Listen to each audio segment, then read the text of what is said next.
Hello, my name is Amanda Troina, And I'm Rachel Howderman. and we are going to be talking about language and literacy in early school age. Okay, hi Miss Howderman, how are you doing today? I'm doing good. How are you? Doing well, thank you for joining me. Oh, of course. And thank you for working around my family's very busy schedule. Oh, not a problem. So I'm glad that we are sitting down to talk about Timmy's literacy development and reading. I had the chance to sit down with him and do an evaluation on both of those areas, and we did notice that he is falling just slightly below his developmental age. So have you noticed any of his reading or literacy skills? Do you feel that they are behind at all? Yeah, I have noticed that he's already starting to struggle in school. He's 8 years old, so he is he's starting to struggle in school, but we're always on the go. He's already involved with sports, and I work full time, so we're rarely home to read a book together or sit down and practice on writing. Like I said, our schedule is so busy. Yeah, I understand. It's having a first grader, I'm sure, is a very busy lifestyle, and it seems like he is very involved with sports and everything. But as a first grader, it's very important to start establishing those language and literacy skills and making sure that we can develop those so that he's right there along with his classmates in their developmental level. So I know that you have a busy schedule, I'm sure, being the taxi mom, bringing the kids all to the sports games.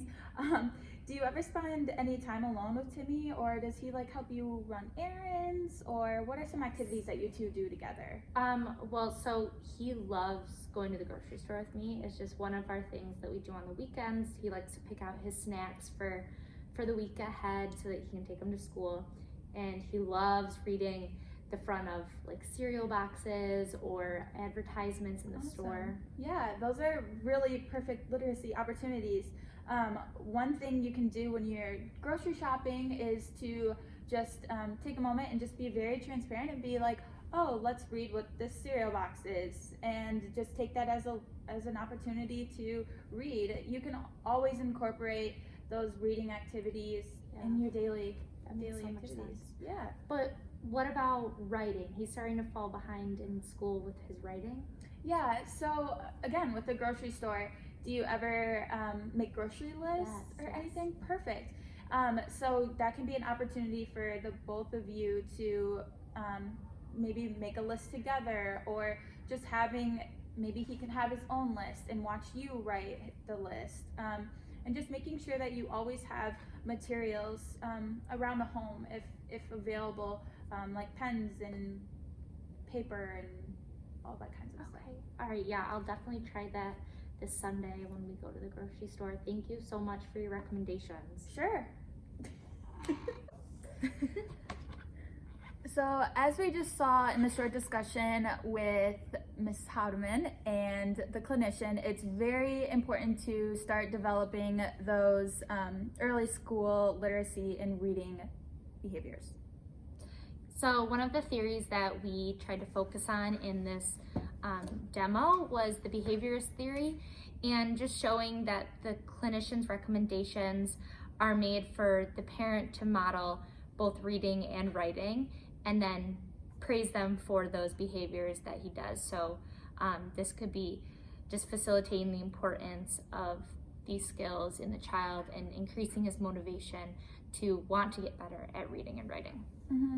So for an example, like we mentioned in the interaction, just having the child read exactly what's on the box, like this is Honey Nut Cheerios, maybe following along with her finger, and just incorporating in those skills within their everyday tasks. Right. And for writing, we kind of said to always have pen and paper around, but also with the grocery store, having your own list and then giving a list to the child and saying we need eggs.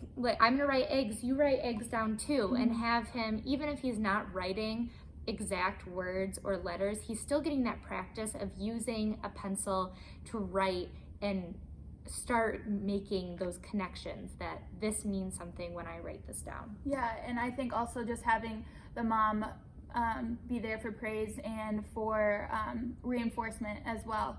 And we also mentioned just that's also a model, having the mom have her own list, and the kid as well.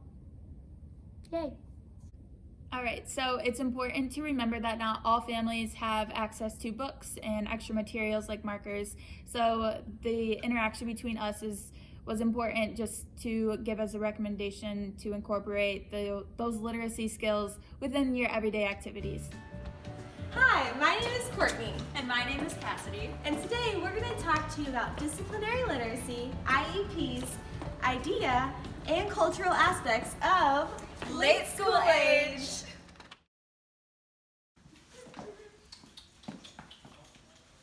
Oh, hey there. My name is Lindsay, and I'm an SLP at Kennewick Hills High School.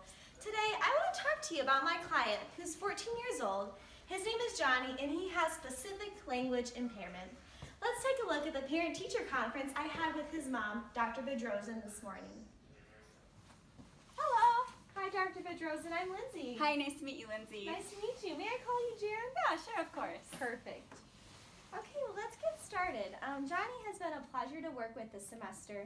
However, I do have a few concerns. I've been speaking with his teachers, and it sounds like his SLI is impacting, his language comprehension and his literacy skills in core subjects in the classroom. And in my field, we call this disciplinary literacy. So disciplinary literacy tells us that there are specific skills and strategies and reasoning processes necessary for each academic domain. Knowledge-specific discourse features play a huge role in understanding and constructing meaning within each discipline. Johnny's lack of disciplinary literacy skills is affecting several subjects. In his literature class, Johnny struggles with following the narrative of a story, comprehending the author's purpose, and drawing inferences. In contrast to middle school, Johnny is more exposed to expository texts in high school that contain complex language structures. For example, instead of using commonly used nouns, he is reading less familiar nouns or noun phrases. For children between the ages of 10 and 18, difficulty with understanding and manipulating language is the source of literacy struggle. As Johnny's SLP, I am an advocate for the development of his literacy development skills.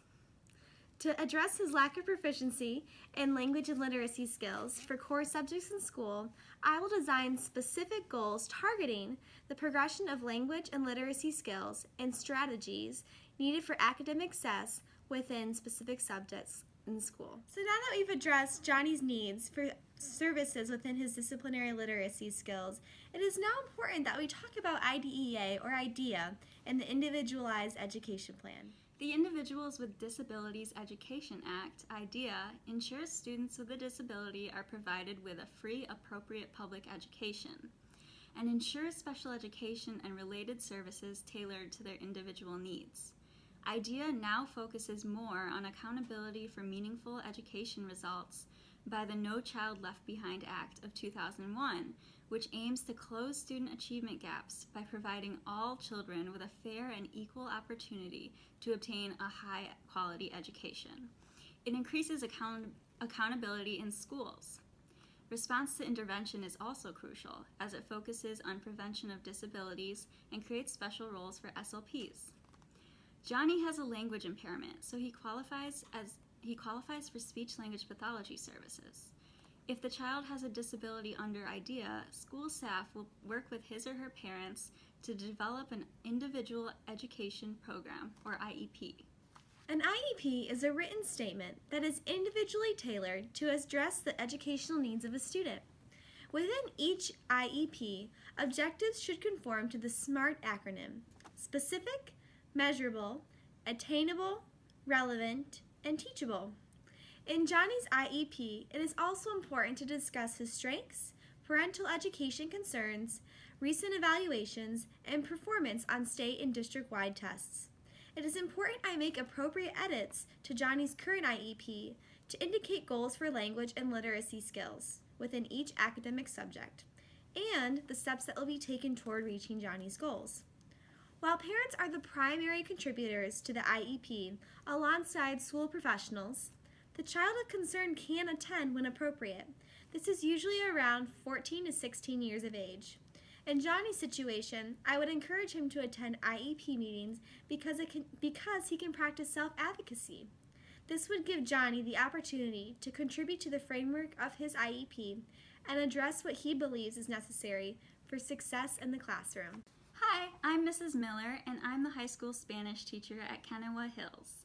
Second language teaching is grounded in sociocultural theory by Vygotsky, so I incorporate his ideas into my teaching methods. This theory emphasizes meaningful social interaction and a focus on pragmatics and instruction based on drama and students' interests. I agree that involving these elements is the best way to learn a second language, so I have my students perform spontaneous improv skits in Spanish. The zone of proximal development is defined by Vygotsky as the distance between the actual developmental level as determined by independent problem solving and the level of potential development as determined through problem solving under adult guidance or in collaboration with more capable peers. Scaffolding refers to providing supports through the use of simplified language, modeling, visuals, cooperative learning, and hands-on learning. It is effective in enabling my students to achieve a goal that would be beyond their unassisted efforts. Let me show you what I mean. Okay, class, it's skit time. So, who should go first?